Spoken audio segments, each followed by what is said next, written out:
Welcome to episode number 4 of the First Responder Wellness Podcast, the show where we talk about wellness, mental health, and leadership, and what it takes to have a wellness culture within your organization. My name is Conrad Weaver, and while I'm not a first responder, I've worked with first responders from all across the country for my film PTSD 911. My guest today is Marc Junkerman. Marc has served in uniform for more than 33 years, first as a soldier defending his country, followed by 28 years as a law enforcement professional protecting the citizens of Maryland. He's now a consultant and is on the faculty of the International Critical Incident Stress Foundation, and this is his second decade of national and international public safety wellness advocacy.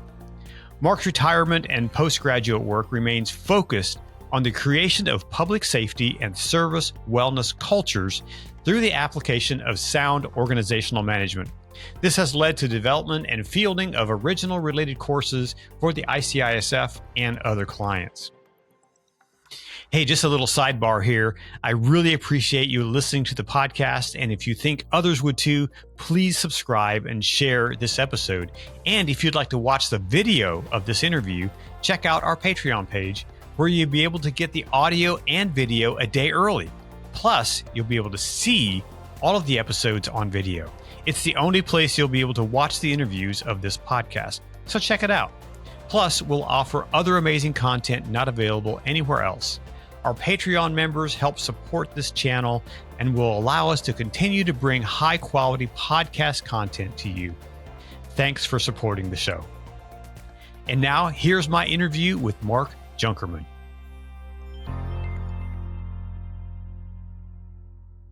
Well, Marc, welcome to the First Responder Wellness Podcast. It's so great to have you on the program today. Oh, well, thanks, Conrad. It's great to see you again. And, thank you for all you've done and all you continue to do. And, thanks for having me on. I appreciate it. Yeah. So for our audience, tell us a little bit about who are you and what do you do? Yeah. So my name's Marc Junkerman. Again, they just call me Junk or Junk Man. I know you're supposed to give your little CV when you do these things. So I'm a Virgo. I like dark chocolate. And you like the beach, right? I like the beach. I literally live on the Atlantic seacoast, within biking distance of the beach. So yeah. I spent 33 years in uniform. I started off as a soldier, and then I spent 28 years in uniform as a law enforcement professional in the state of Maryland. Retired as a mid-level commander. And since that time, my quote-unquote official retirement, I've been very fortunate to do some independent consulting, and primarily with the International Critical Incident Stress Foundation, which it's kind of iconic. I'm part of their faculty, and I also do a lot of their outreach. And we'll talk a little bit more about that in the podcast. Got a great wife, former law enforcement officer herself. Got a son who's on the job, active law enforcement. We've got 2 daughters who are in the nursing field, and we've got a brother-in-law who's a correctional professional. So, the passion for what I do is internal, but there's also some skin in the game, which is why, again, I thank you for the platform and giving us the opportunity to chat a little bit today. Sure. Tell me a little bit about, how you got into law enforcement. I know you had a military background, as you said, but how'd you make that transition and switch into law enforcement? So I frankly, I grew up in the Philadelphia area. I wanted to, I come from a very hardworking blue collar family. College was a pipe dream for most people. You joined the military, you came back, you worked in a factory. When I grew up in the 80s, the economic turn made that not possible anymore. So the military was my vehicle to get my education. And I was fortunate enough to serve both as an enlisted soldier and then as a commissioned officer in the reserves. And, that led me to my true passion, which was law enforcement. So I entered the law enforcement world in the early 90s, mid 90s, and never looked back. So stayed with the same agency for 28 years. Was in the Baltimore metro area. It was a full service sheriff's office. Did a lot of work in the city because of different assignments. But it's something I love, but I found out it could be a very jealous mistress as well. Sure. You know what I mean? What was your early introduction to wellness in when you first went through the academy and you got into law enforcement? Was there any Sure. talk about wellness and mental health? I don't want to say there was no talk about it, but it was more of that traditional, what we'd think of as, suck up, ruck up, and drive on. When bad things are going to happen, when they do happen, we take care of ourselves. We don't let anybody see us sweat. And there was a lot of poor mitigation and self-medication sort of avenues that were approached. Again, that's not to throw stones. You don't know what you don't know. Sure. That was part of the tradition.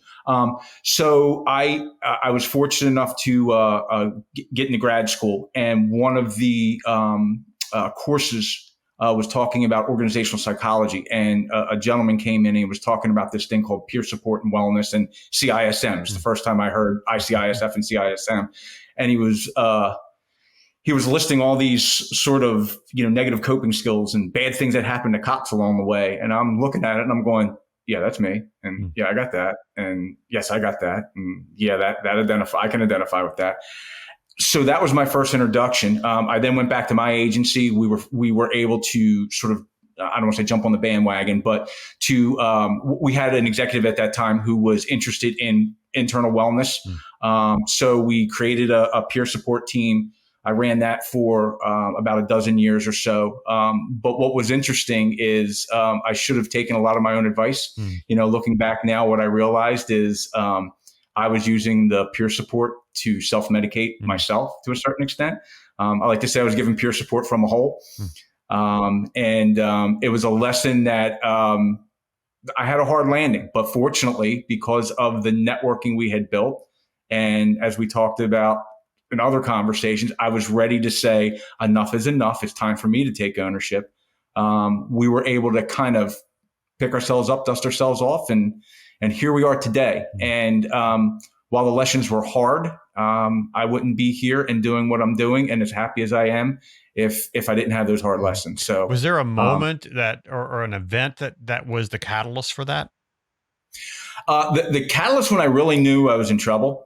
So I had been one of those typical quote unquote rock star guys in the agency. And I was doing fabulous at work. My personal life and my home life was corkscrewing into the ground. It led to a failed marriage. And the moment I realized that I was lying to the man in the mirror was I was laying on my office floor in my agency office, and I was blowing up a kid's raft that I had bought from the dollar store. And I was surrounded by plastic bins of everything that I was able to get out of the house before I was thrown out of the house. And I'm sitting on the floor in the dark, blowing up a kid's raft. And there was this realization of what happened and how did you get here? And I literally broke down and cried. And looking back, that was the first time I had cried in literally decades. I had lost my mother. I had lost friends. I had lost, family members. And that was the first time I understood that grief was a release of the pain you feel from change, whether it's good change, bad change, or something in the middle. So that was a realization when I sat there and said, you know what, you have a choice to make now. Do you want to get better or do you want to get bitter? And the biggest epiphany I had was if I was going to get better, I couldn't do that by myself. So that was the moment for me. So how did you get better? What resources did you reach out to get you to a better place? Oh, the resources we had created. We had built these great systems. I just wasn't using them. But most importantly, I realized, and I've talked about, giving peer support from a hole and being in a hole. I remember being in that hole and like looking up and seeing faces look down at me. And there were people there who I would have expected to be, hey, what are you doing down there? There were some people who I couldn't believe were there to help. And there was other folks I was kind of disappointed because they weren't there, but that's okay. And the conversation, I can just paraphrase. It was kind of like, I looked up and said, "Hey, I'm in a hole." And they're like, "Yeah, we know. Everybody's known it. The only person who didn't realize you were in a hole was you." And they kind of said, "But look, it's a really nice hole. I mean, you have it decorated. It looks like a very comfortable hole. If you'd like to be in the hole, stay in the hole. That's up to you. We're not going to go away. We're going to be here. But what we're not going to do, we're not going to jump in the hole with you, nor are we going to drag you up here, hurt our own backs, only for you to go back in the hole. So when you're ready, let me know." And I said, "Well, let me give it a shot. It's a little scary." And they said, "Yeah, it's bright and sunny up here. But you know what? Your eyes will adjust to the sunshine. You'll get used to being out of the hole." So they helped me. This community of friends and people who cared about me helped me plug into myself first, get me out of the hole. And that helped me with the other resources that were out there, peer groups, licensed clinicians, medical doctors, fitness, everything you need to have to live well holistically. But what was really interesting is when I got up, I tell people, again, sort of metaphorically, the first thing they said was, "Hey man, do me a favor, like kick your leg back a couple times, like kick some dirt back." And I was like, "Well, what are you talking about?" And they're like, "Well, kick some dirt in the hole." I'm like, "Why?" And they said, "Because if you go down, now you're 2 inches closer to the top than you were. So every time we have a little win, or if we have a little setback, we're going to kick dirt back in that hole. Because if you choose to go back in, it's going to be easier for you and for us to help you get back up here." And, that's a learning lesson that I wish somebody would have whispered in my ear that day. Not the day I joined the police academy, the day I left home as an adult and joined the military. So. What makes it so difficult to say yes to all those helping hands that are reaching out? Yeah, and this is the debate that if you and I knew that answer, man, we'd have lightning in a bottle. It's a host of things. First, it's the traditional sort of structure, particularly on the law enforcement side, where my expertise is, that paramilitary sort of structure. We take young men and young women, and we use the same tactics that people have been using through the ages to recruit and develop. And a lot of this is this idea that you and of yourself are important, but when you're part of this like group, you're part of this fraternity, sorority, sisterhood, brotherhood, you become something special. And Charlemagne, when he conquered, Western Europe, brought forth the code of chivalry and was talking about, the honorable knight and the perfect knight. And, that's how we sort of sell our profession. And it's true, because it's a calling. There's special people. There's special people who embark on this journey. I mean, we can give you a shield. If you, again, there's educated people, much more educated than me, but that's like the Hungarian archetype of the shield and the star and what that means. But then we take that idealism and we stick you in that, 1905 rational organization created by Maximilian Weber. That's called a bureaucracy. So we take these people and we tell you, we want you to be something. We want you to develop. We want you to think on your own. We want you to do these things. But then we put you in a structure that doesn't allow you to do it. So first of all, I think the formatting, for lack of a better term, is I don't want to say broken, but it needs to evolve. Second, I think that society, and as we need to evolve, because society has evolved. Look at us sitting here on a podcast. 20 years ago, this would have been something in a sci-fi movie. Right, exactly. The information, the speed of information, the type of information, and some of it is not good information, is so abundant and so easily accessible that sometimes we outrun our headlights. So we have good intentions, but I think it's almost like trying to drink through a fire hose. We have these really good intentions, but we don't know how to execute. I think the third most important thing is we just forget sometimes that we're human beings. Human beings would prefer to be social. Human beings like to be recognized. Human beings want to be loved. And human beings are going to take the path towards pleasure versus pain just because we're mammals. So you throw those factors in and you throw people into situations that are extraordinary. I mean, what do you expect? I mean, we shouldn't be shocked, I guess, is what it comes down to. What in the past 5 years or so, How have you seen the conversation around this issue, mental health, wellness, resilience? How have you seen that change, develop, evolve? And it's developing much faster in this time. There is there was a push, over a decade ago for the wellness. It really got traction. It was starting to get traction within the last 5 years. I do think, again, the social evolution, revolution, and look, whatever side of the politics or the beliefs are, there has been a societal upheaval. I think we can all agree. There has been some very seminal events. And I think the impact of that has shined a light on the need for wellness and resiliency.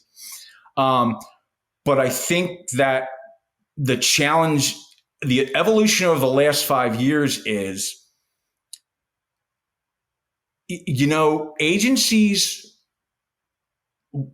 agencies are starting to realize that people are an asset, and in order to complete the mission, they're going to need healthy people. It comes back to this old adage, mission first, people always. I, as a human, I, as a peer supporter, I, as a police officer, I would love to hear organizations and bosses saying, we are in this because we love you and we want you to be healthy and we want you to live long, prosperous lives. And many do. But to a certain extent, this is a numbers game. We need people to be able to do this job in order to complete the mission. And that might not be the most romantic. That might not be the most humanistic view. But I think in the last 5 years, the reality has come that, at least my reality, and let me speak for me, I don't care how we get there to a certain extent. And that may sound very utilitarian, but let's just get there. We keep talking about this. We keep talking about stigma. We keep talking about breaking that down. But I think we're still doing a pretty poor job of defining it, not in individual silos, but as a whole. Where do we want to go? What do we want this to look like? And who is going to accept the ownership and the responsibility for the moving parts to actually make that? I think the conversation has shifted, and I think this sums it up best as I sort of talk this through myself. We used to talk about the stigma, making sure we were able to say it's okay not to be okay. And I think we're getting there. The big challenge now is it's okay not to be okay, but at least in my opinion, it's not okay to stay there. So what do we do now? Okay, let's say in a perfect world, we've broken down those barriers and it's accepted and we get it and agencies are on board and people, okay, what's next? And I think that's where the biggest challenge and where we've seen the biggest development in the next 5 years is. It's talking about it's good, but we need a plan. We need to do something. And the reality is nobody is going to have the plan. You are going to have to, as individuals, as organizations, and as professions, take the best of what works for you and cobble together something. And I think that's where we're heading now. And I hope that's where we're heading. Yeah, I love what Todd Jerry is doing down in Garland, Texas, where he always talks about the buffet of options. It has a whole host of different things that they can offer to their officers that may, equine therapy may work for you, but, you may not like horses. Or, he even has one where they go and they shoot hogs from helicopters. I'm like, I want to do that one, Right. But I love that he offers, a variety of tools. It's just like having a toolbox, and you don't just have a 5mm wrench in there. You have the 10, you have the 15, you have all the things so that you can fix whatever is broken. Yeah. And I've also used that buffet. I love that metaphor because, what it does is it teaches you, it gives you a blueprint for the how, but it doesn't tell you the what. And that's where all this, we talk about, cultural competency, organizational competency, which something to me is different. What is the difference there? What is the difference between those two? So for me, cultural competency is I understand the profession. I understand the discipline. I understand sort of, let's say the 30,000 foot view. But again, I'll use my situation. The way you police in Philadelphia, Mississippi is totally different than the way you're going to police in Philadelphia, Pennsylvania. And I think sometimes we miss the boat when we try to put square peg round hole, or we buy the package and we try to fit that into our agency. Just because I'm culturally competent and I understand fire or police or communications, I might not understand your department. And that's why I think he's on to something fabulous with that whole buffet idea, because you know best what your folks are going to eat. You know best what's going to work, what you can afford, what's going to be accepted, what's not. And that does a couple things. First of all, it creates a system of ownership for everybody. Okay. Everybody has to have skin in the game, because if you don't tell me what you want, then you get what you get. And how can you argue that? The other thing is it creates a situation where it's expandable and adaptable, and you're not locked into, lockstep into one sort of mindset or one sort of approach. So I've used it myself. I absolutely love that idea. And that goes into kind of what, to a certain extent, CISM is, and why I affiliate with ICISF so much, because there's often misconceptions about what that is and how that works. So, yeah. So what does it take to build to build this culture of focusing on wellness, where it's not just a check the box thing, within your agency? And first, I think it starts with the individual. Admiral McCraven, he has that sort of, I guess, quasi-famous or famous speech in where he talks about every day you get up and you make your bed. That's the first thing you do. So to me, I like I call it the trilogy. And it's a little mantra. Every day you have to have a purpose. You have to have a mission, even if it's a small one. Then you have to take ownership for you and that mission, warts and all.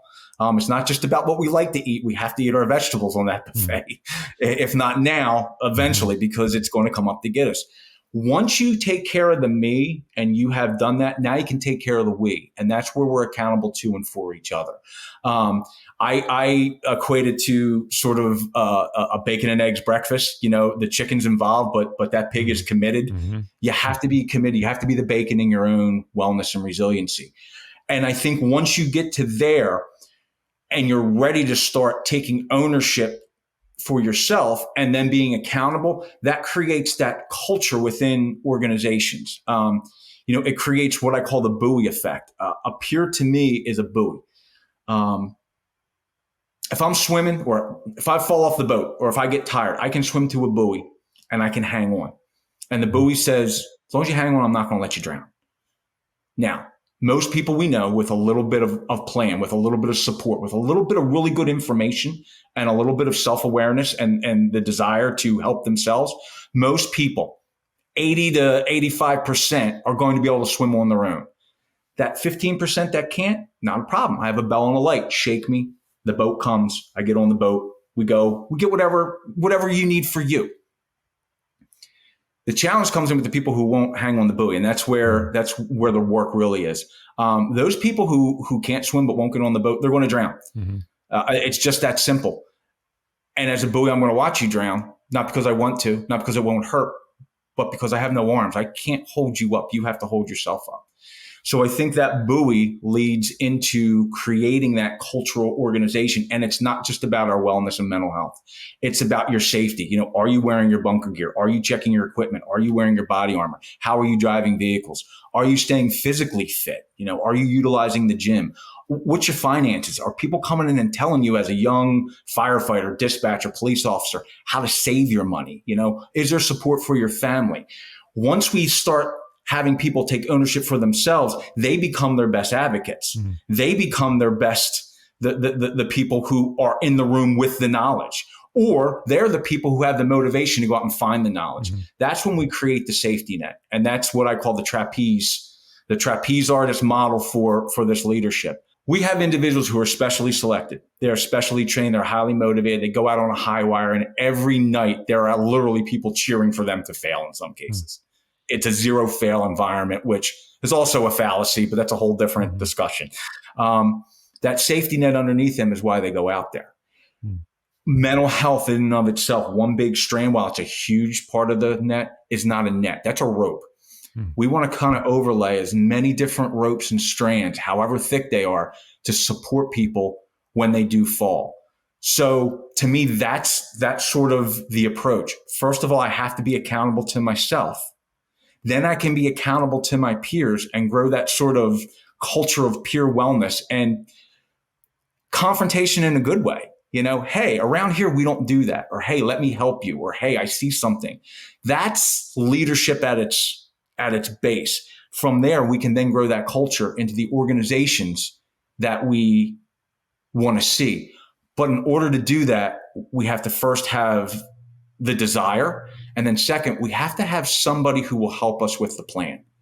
And that planning in the best groups I've seen, the best approaches I've seen with some of the partners out there, is the ones that let you figure out the answers, that put you in the room and give you the tools to help you figure it out and not come in and tell you this is what you need. So, in a perfect world, I would love to see that, but we don't live in a perfect world, which is probably the third most important point of that whole thing. Reality is reality. And I've said it before, a lot of people don't like when I say it, but fair is just a weather condition. Fair is just a weather condition. And normal is a cycle in the wash machine. You're going to have to be able to adapt. And that's where that community comes in to play, because there's going to be days when it's hard. But the hard days are where you probably learn the most. So I really like what you said. You'd say about the individual responsibility, because I think sometimes as an outsider looking in and looking into these agencies, sometimes it can be like, well, our chief doesn't promote wellness, and so why should I expend my energy to do that? But we're all responsible for ourselves. I'm responsible for me. Within the context of my family, I'm still responsible for me individually.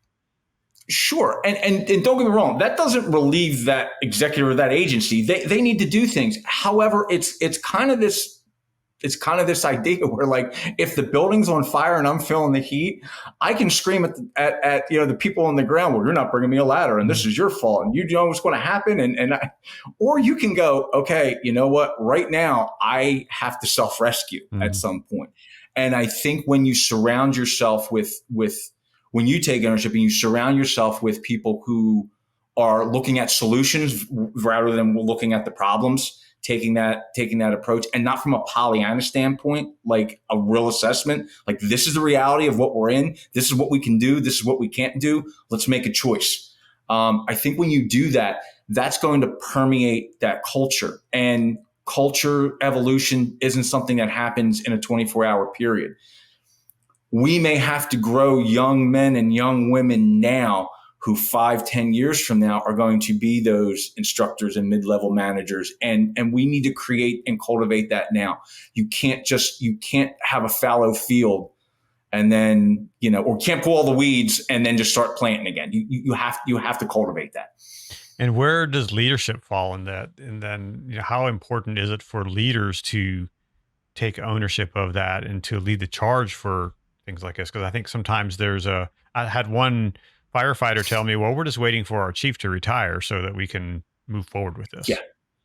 Yeah. And that's a reality. And it's it's key. And I think leadership, first of all, I like to pull the lens back a little bit on leadership. If we are truly taking this approach of self-ownership to a certain extent, that means everybody is a leader.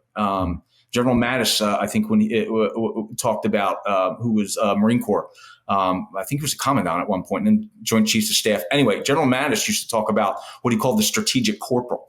And the strategic corporal was a man or a woman in this new sort of high-speed, information-ready, information accessible airland battlefield, that man or woman, that 20-year-old man or woman with enough information and enough desire can actually turn the tide of maybe not the battle, but the entire war. I think that's a mentality that we have to cultivate as leaders across the board. And that's very hard. That's very hard if that's not how you were raised. What I mean by that is, if I wasn't raised that way and now I'm the leader, the expectation that I'm going to be able to do that, without some kind of training, without some kind of epiphany myself, is slim to none. Let's be honest. I think what we forget is often the leadership we have, they're flying by the seat of their pants as well. Even if they look like they know what they're doing. Let's face it, there's things I wasn't trained in. There's things now today where I have to rely on young men and women, the people, the new ideas. And what we know just from a business standpoint, I looked at a Harvard Business Review was talking about, what people want. And of course, I think it was from maybe 2021. Compensation is always there. But one of the things, the second thing is to be heard, to feel like they're important, to feel like they're part of this. That's very hard in an old school paramilitary bureaucratic leadership sort of model where it's siloed up, where it's what's on your collar versus what you do is your level of respect, let's say. So I think leaders have a huge part. I think this is something too that leaders need to understand. And it's one of the conversations I have when I go in and we talk about, hey, how do we set things up? I want to know their why. I was taught when I was working with, before it was the JTTF, it was the Joint Intelligence Task Force. So I was assigned to the FBI doing some work pre 9/11. And a lot of our work was counter drugs, still counterterrorism. But anyway, I had an analyst, her name was Teresa, and she taught me the MICE principle of motivation. And MICE came down to it. I don't know where she got it. I'm sure she got it from somewhere. But it was money, ideology, conscience, and ego. That's what drives everybody. And I think when we really look in the mirror and understand and ask the why, even if we don't like the why, I think that's a huge leadership lesson. So kind of circling back to your question, if I go in and I ask somebody, why do you want this? And they say, well, it's because I like everybody and I want to be warm and fuzzy and I want, okay. What don't you want to happen, or what's happened that you feel like you have to react to it? Because if that's part of the equation, let's talk about it. What's in it for you? What's in it for you if you do this? And people will often say, well, that's kind of a nasty, sort of ugly way to approach that. It is. But the truth is, I need to know your motivation. I have failed numerous occasions trying to get things up and running because I went in there and sold why this is important to me without figuring out or even asking, why is it important to you? And if that chief says, I want my people to survive and thrive and be great, wonderful. Let's talk about how to plan that. But if that individual says, I'm number 2 and I want to be number 1, I don't want to get jammed up. I don't want to get sued. I have somebody breathing down my neck. This is going to make me look good. Are they the most altruistic reasons? No. But at least I have a starting point. We have a starting point. Okay. You want to go from number 2 to number 1? Well, let's look at a wellness package that can help you do that. How can we take this and help you do that? I think that's a huge lesson with leadership is sometimes leadership is ugly and painful. And I think that's something everybody has to realize. I think a lesson in leadership is because you're at the top of the pyramid, you often have the most influence or the biggest power because it's concentrated, but you also have the least wiggle room because you're at the top of the pyramid. I also think that in the present environment, leaders have to understand and recognize they have 2 choices. They can either work within to build a structure and then request resources, or they can punt it and resources are going to come in and they're going to handle the business for you. So the question is, who do you want running your organization? And I'm asking the leader, do you want to run your organization, or do you want somebody from the outside coming in and telling you what you need to do?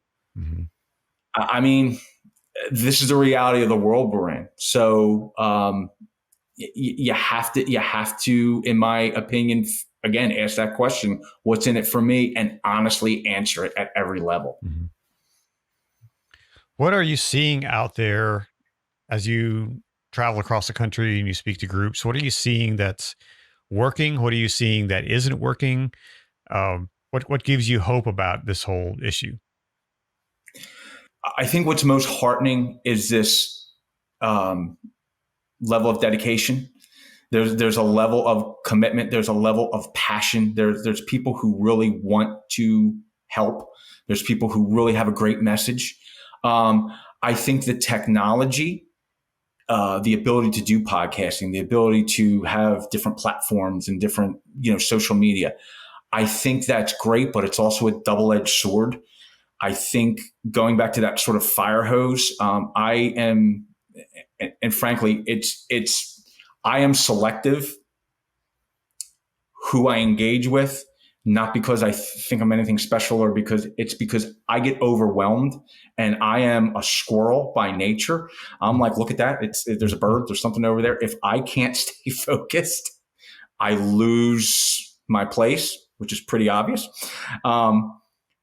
So I am concerned the fact that there are so many options out there, and they often are not vetted, or we're not sure. And it's not, look, there's always people who are going to capitalize on a situation for the wrong reasons. The vast majority of people are very, very good people, but I just don't know what their message is or where it's coming from or what it's based in. And I think that's huge. If we are going to have something that works, we need to have some kind of scientific method. We have to actually make sure it's doing what we say it's doing and be able to replicate that under different circumstances and different conditions. I also am a firm believer that, and I say this as a peer from having been there. It concerns me when I see somebody who is very passionate and tells their story, but it's pretty obvious they aren't really ready to be up there yet. And the concern is, if you have somebody who is this passionate and is willing to put their heart out on their sleeve, I think it's critical that there is some sort of, we have to take responsibility for that individual to help them get where they need to be. Mm-hmm. If I am putting you out there, or I am sponsoring you to be out there, I need to ensure in some form or fashion that there are resources to help you get where you need. Nobody's 100% healthy. We are always going to have a journey, but I've literally, and I don't know if you have, I've literally seen people out there and they are re-traumatizing themselves at times. And I'm not a clinician. I am the guy or girl who stood up there and did that. And I know how that felt afterwards when you went back to your hotel room, when you were all by yourself and you had just opened Pandora's box and all the monsters were out, but now your hour and a half's over. So what do you do? Because you're in, whatever, as you're in a hotel room in whatever city in some small part. And the only person you actually know is the people who brought you there to speak. Yeah. I think that's one of the concerns I have. I do think, though, what I like is this idea, and we talk about it more and more. I believe it's Jason Riley and Van Horn's the other gentleman. They wrote a book called Left to Bang. It's a military term. Left to Bang basically means, in lack of a better term, being proactive, working the other side of the dial, risk assessment and preparing for events before they happen, sort of inoculation. I think that's become a huge component, and I love that. And it goes to that whole buffet thing, this idea of front-end inoculation. The model I was raised in uses the Johns Hopkins model called the 3 R's, where it talks about resistance, then resilience, then recovery. And that resistance is that front end, left of bang, let's be proactive, let's do risk analysis, not just with behavioral health, but with everything. I think that's huge. And I think it's permeating into organizational culture. And there's starting to be, I'm seeing a recognition that this model is not, again, just about behavioral health. Perfect example, I use, why do I need this? Why do we want to do this? Well, your sergeant, whatever, walks in and there's an officer there and he smells like booze. And you say, Johnny, have you been drinking? Yeah, Sarge, I've been drinking. And I'm, okay, man. Well, I have a problem. Well, yeah, now I do. We had EAP, there was things you could have done before this. No, nobody really, and that EAP, it doesn't work. And, you guys get all that information and that goes to the agency. So we don't use EAP. And so, okay. So first of all, right there, you have on education that has led to this. Mm-hmm. All right. Anyway, why were you drinking? Well, today's the anniversary where Janie died. Janie, that's right. Janie was your side partner. She got killed in that crash. couple years ago. Yeah, today's the anniversary. You're right. And I apologize because I didn't recognize that, and we as an agency didn't realize the impact. Mm-hmm. There's number 2. Okay. So is that why you're drinking? Yeah. I can't keep thinking or stop thinking about, that car 117. Car 117. Well, that was the car she was driving. Okay. It always pulled to the left. No, I didn't know that. Yeah. Everybody knew. Nobody wanted to drive car 117 because it pulled to the left. Huh. That's number 4 now. And remember, Janie was really tiny and the seatbelt never fit her. And we were trying to get, seatbelt things and adapters, but it just didn't work out. So she never wore a seatbelt. Okay. And remember, she was going through that rough, divorce. She must have been working 80 hours that week because she had to be exhausted when she was out there because she, had little kids. And so there's 6 things that we could have done if somebody checked car 117, I'm not saying that this gentleman still doesn't have some things he probably needs to work at. Obviously, there's substance use or abuse or misuse that's probably masking other things. But at any one time, if somebody would have just inspected the car, said, Janie, you're working too many hours. Let's get a seatbelt extender. We might not have this tragedy where we now have lost at least 2 people. And that is this approach that I am so grateful to see people taking, that this is about a holistic approach to not just surviving the job, but thriving and being well after. So it's those little things. It's those little things that can add up. And it's just like, in the film that I produced, we have a guy that says, it was all those things that filled my cup. And finally it was that big thing that overflowed the cup. Yeah. And these things are just, think about when you drive a car. If you swerve, it's because there's a pothole. Okay. But think about it. When I cut the wheel this way, I have to cut the wheel really hard back the other way. So not only do I get to slap this way, I get to slap this way.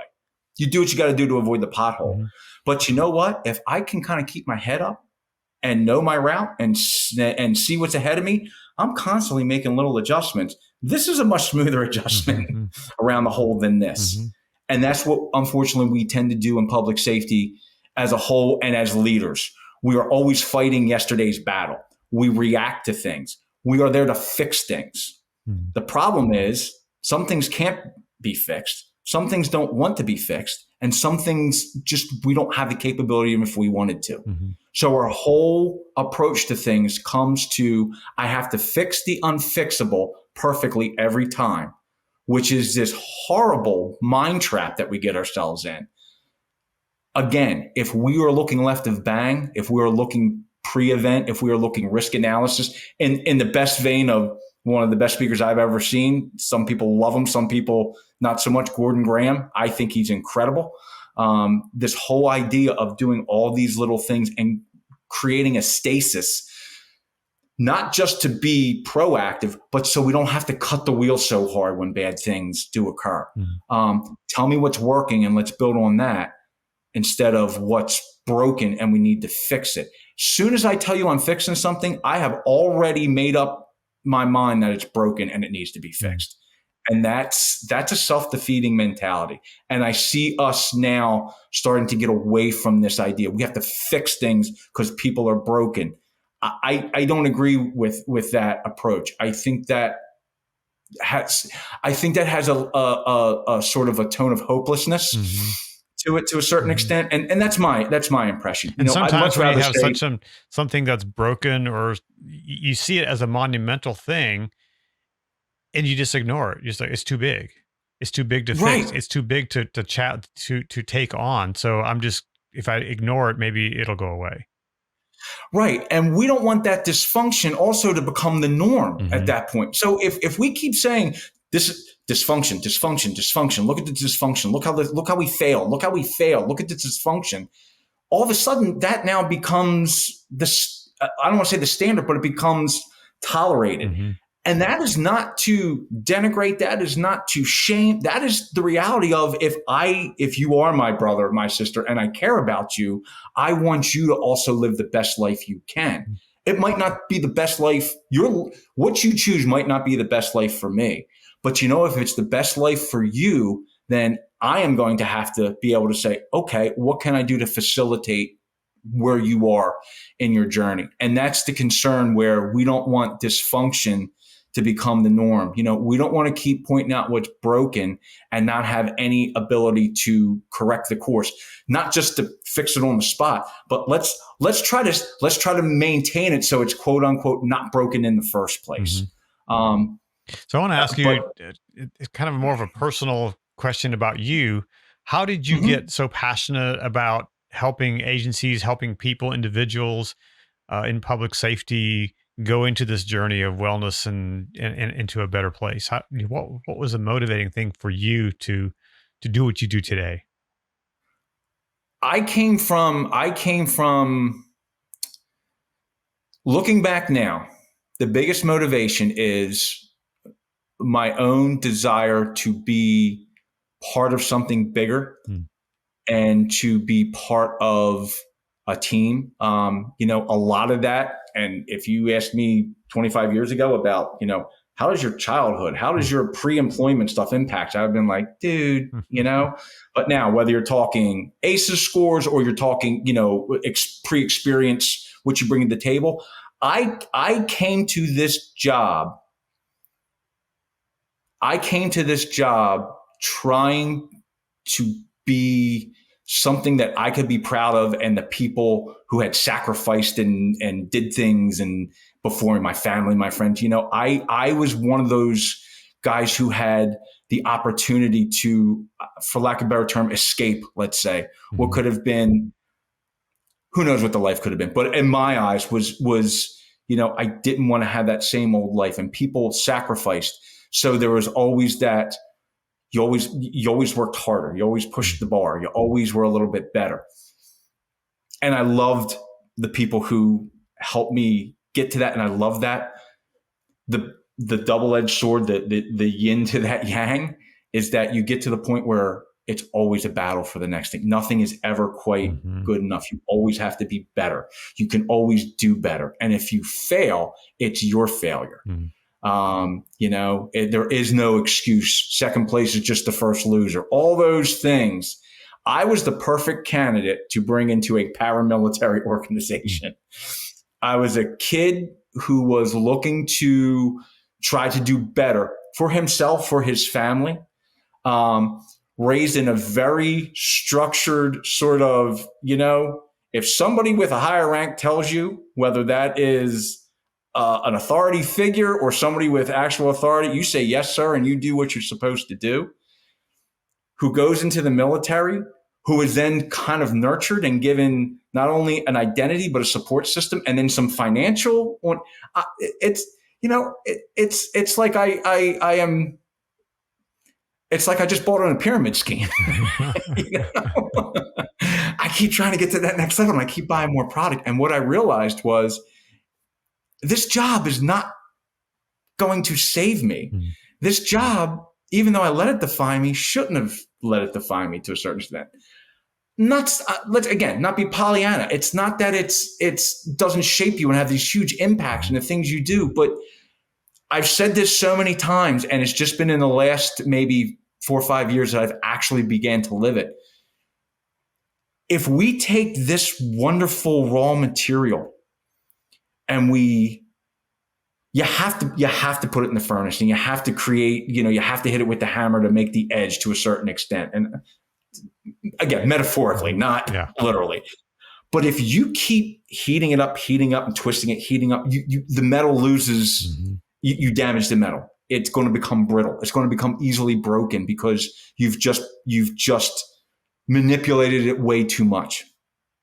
We take these wonderful pieces of raw material that are these young men and women, and somehow it's almost like we purposely go out of our way to see how bad we can taint it and to see how bad we can, and again, being facetious, but we take this great stuff. It's like taking a beautiful prime, piece of a filet mignon and then boiling it. Why would you do something like that? And then what comes out the back end is not what we started with. We forget why we got into this. We forget why we're staying into it. And we're not actually preparing people to look themselves in the mirror and say, you may not be able to do this. You may not be able to do this for 20 years. You may not be able to do this at all. And that's okay. But let's get that out of the way now. We forget that we are people wearing a badge, and we become a badge wearing a person. The badge starts to wear us. And I knew that cognitively. I didn't know that emotionally. So that's why I'm so passionate, because I know this is a great and honorable career, and I know the type of people, and I am so fortunate. I would not have met and had so many experiences without this. But we got to do better in the beginning and throughout to sustain folks, or we're not going to have the professions. We're just not. One thing I was looking at was a IACP was talking about retention best practices, and one of the things they talk about are the best recruiters are the people within your agency. It's the people who say you want to come work here. If we create environments where people are unhappy, where they feel hopeless, where they feel unappreciated, where they are physically and emotionally sick on some occasions, why would I want to come work for that organization? And of all the mental health challenges to public safety we have today, the biggest one is retention. If we can't retain people and quality people, we're not going to have we could have all the money in the world. We are not going to be able to have wellness programs if we don't have the time to allow people to have off, to go to the gym, to do these things that we want them to do, to advance their education. The other thing I saw, which was kind of interesting, was, we have one silo in these public safety. You go this, you have a rank, you have a rank, you have a rank, and you move up the silo. And the only way to advance a lot of times is through rank. Well, what's interesting is, as we call ourselves paramilitary, which to me is the stupidest term I've ever heard. That's like being a little bit dead. You either are or you aren't. You know who doesn't have that system? The actual military. You have enlisted people, you have warrant officers, and you have officers. And at different parts in your career, you can decide what you want to do to a certain extent. And there's also a point in the career where you both sit and take a hard look at yourselves. And you could say, I want to stay in the military. And they go, well, that's good, but it's time for you to go. Or vice versa. We want you to stay. Well, if you want me to stay, what are you going to do for me? I mean, so this is my passion, is because I think there's a lot of things out there. I just don't think we're delving into them like we should. So when you're speaking to a group of first responders, maybe a group of law enforcement, what's the one thing that you want them to take away from your conversation with them? Remember, the reason we chose you in the first place is because you were really important. And we want to keep you important, but you have to realize that being important and being special are two different things. You're not special. What I mean by that is this: you're a human being. You're going to have all the normal stressors everybody else does, plus what you're doing here. There's going to be things you're going to be exposed to, I should say. Don't lose yourself. Every day, think about why you started this job, and then ask yourself why you're still in the job. And if it gets to the point where you can't answer the why, it's time to get out. And that's not failure. That's being smart.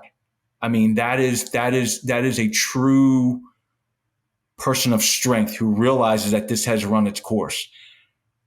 I realize, well, I can't, the pay, I can't get another job. It's not an easy choice, but at some point you are going to have to decide why you're staying. And if it's because this is the best thing you have going, then embrace that fact and live the best life you can armed with that knowledge. You can't be bitter for a choice that you're making. You can be bitter and angry about a choice that's thrust upon you, but you really can't be bitter about a choice you make. So you make the choices about who you are and what you want to do, regardless of what everybody else thinks. And I mean, that's kindergarten, right? I love that that question of, what is your why? And when you discover that why, man, you can walk in confidence. You can walk and, you can go places with that. Yeah. So The why might be ugly, and that's right. okay as long as it's honest. Yep. And that's the question. You have to answer the why honestly.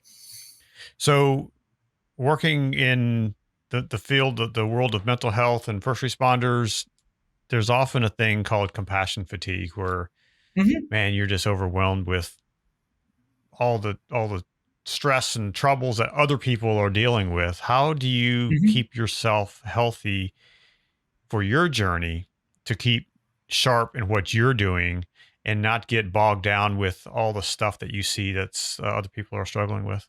We all have struggles, and every day I live a very nice life, but there are hiccups, every day. Mhm. I think what I have learned and what I failed to recognize is this is a team sport. Life is a team sport. I have finally been smart enough, and I guess have let my ego stop writing the checks to surround myself with people who not only care about me, but will not give me a pass. Mm. They will not put up with my BS.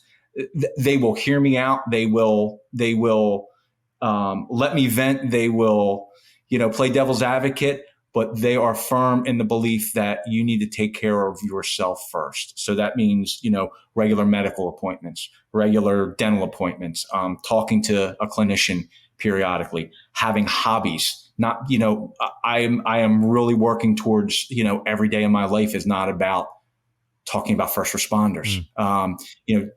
Trying new things, always trying to learn something new, whether it's formal or informal, and really asking that why every day, and sort of recognizing that even if there's a doc I do work with in Chicago, Doc Cami Juicin.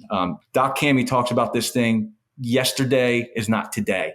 So every day you have a chance to self-correct. And I love that ability. Doesn't mean that you might not have to make amends or do certain things, but every day you have a day to self-correct. So that's what I do to try to do it. I have people help me stay the course is the easiest way to say it.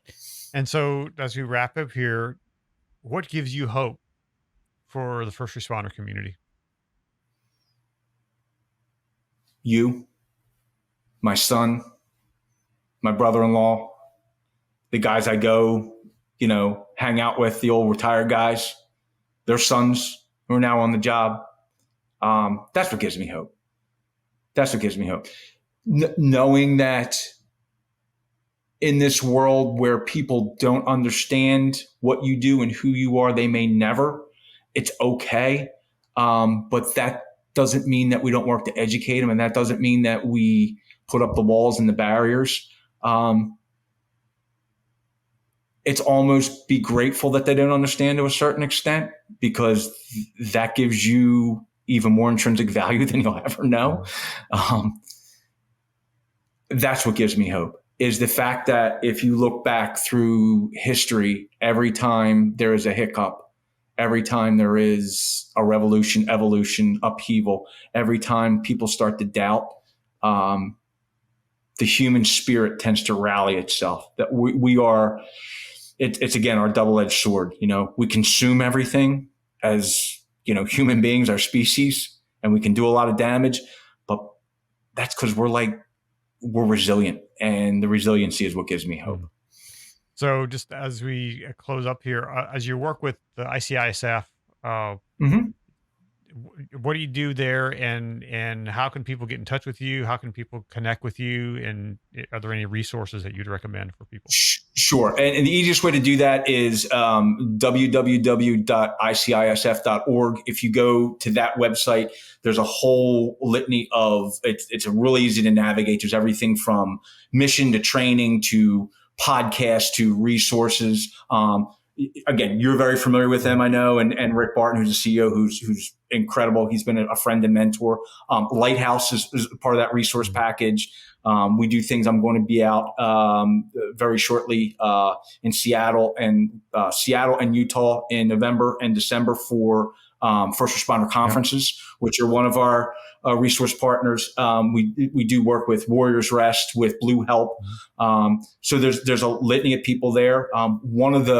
one of the most promising groups we've been regularly working with. And I'm so thankful for ICISF to kind of sponsor this and kind of check out this what I think is a promising practice is, again, Doc Cami out in Chicago. It's the Haymarket Retreat. No cost other than to get there for first responders. It's focusing primarily right now on law enforcement because that's where a lot of the basis is.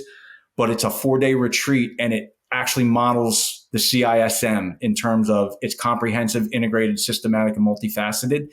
It uses the CISM model, but what it does is it has individuals who have had traumas or experiences or things that they want to sort of address. It has real heavy front-end education, and not just like there's everything from mind, body, spirit. So we talk about everything from yoga to, parasympathetic and sympathetic nervous systems and what foods trigger what. All it's evidence-based. There's all sorts of things. But in the midst of that, you actually get to go into the Mitchell model CISD into a group. And from that group, and here's where it's really cool, there's experts who come and will pull people out and provide EMDR. So it's this awesome mix, which is the eye movement, desensitization, and reprocessing. It's an actual mental health service technique. Why I'm so excited about it is it covers the whole gamut. So it takes you from inoculation to, okay, now let's use peers and clinicians to help you with being peer heavy, the kind of process. And then, if you need a little bit more, here's an actual on-site intervention that can help you and either get you referred someplace or get you back to where you feel more comfortable. And if we look at this instead of linear, if we do this cyclically, you now also have a way to get people who are in recovery or have been referred back into the pipeline. And we create what we call that sequential intercept model, which at any one point, if somebody's struggling, there is a process that can help them. Why I love it most of all, though, is it's the buffet. Look, you don't like junk, you don't like EMDR, you don't like CISD. It's the perfect blueprint. Front-end risk analysis, education, inoculation. Let's use peers who are trained and have support of professionals to help people sort of process and think it out. Let's have a referral system for people who need more so we can get them the help they need outside the agency. And then let's have a way we can integrate those people back in if they are able and willing to come back in. If not, let's help them re-enter into something else. So I think it's awesome. Again, it doesn't cost anything. First responders have to get there. Haymarket Center, if you just type in keywords like Haymarket Center First Responder Retreat, it will pull up Cammie's information. You can contact her. It looks like, too, fortunately, there was a U.S. Senator out visiting. So came on site and spoke to everybody. And it looks like this may get some funding, which we know is huge because it not only allows more people and cost effective, but it also opens up things like actual research just to give it evidence-based research and to start grabbing data, and to also maybe expand this to, a best or promising practice that can be replicated in other parts of the country. So you don't have to go to Chicago. So they're the two biggest things right now. ICISF, the GRIN course, that group and individual course, is still the bread and butter. The two founders, Jeff Mitchell, Dr. Jeff Mitchell, and Dr. George Everly, still teach that class along with some excellent other cadre. So yeah. And again, if you go to that website, I also, have my LinkedIn information and my personal email. If somebody would want to reach out directly to me, please feel free as a conduit, and we can publish that however we need to. Awesome. So, and I hear that you bought a bicycle. I did. So I you know what? I was jealous of you, Connor. I'm not gonna lie. I saw you pedaling, and I was like, and I'd like to say it's, I have these grand ideas, but a lot of it is, you get in your 50s and your knees don't quite work a little bit, and the running was hurting. So, no, I bought a bike. Entry level bike. One of the new things I'm going to try. A little scary. That's awesome. I've had a coaster. I think we were talking about, I'm an old like Schwinn coaster brake guy, or a little bit of mountain biking. These things go really fast and really straight. Yeah. There was at least one time where I was, thankful I had my helmet on, because I think a truck was coming one way, a car the other way, and I had my right foot on the curb going, oh no, oh no, oh no, because I'm still trying to figure out how to work the brakes on it. But yeah, it's not only fun, but it's incredibly humbling. Yeah. So I'm digging it right now. Good for you. We should get together and go for a ride at some point. Yeah, don't threaten me like that. Well, Marc, it's been a pleasure having you on the show today. Thank you so much for your time, for your insights, and for your wisdom. I really appreciate that. And I wish you the very best in all the work that you do, and be healthy and thrive out there. And I will say, I return that to you, and thank you also. It takes a village, and just thank you for all you do, and keep it up. Stay in the fight, bud. Hey, thanks so much for listening to the show. I really appreciate it. And please leave a review and give it 5 stars if you think it's worth it. And please subscribe to the show. Also, just a reminder that you can see the video of this content on our Patreon channel. I'll leave a link in the show notes where you can access that information. We want others to discover this content and benefit from it as well. And so remember, you are not alone. And if you need someone to talk to and don't know where to turn, you can dial 988 for help. Until next time, be well, take care of yourself and those around you, and go out and do something good in the world.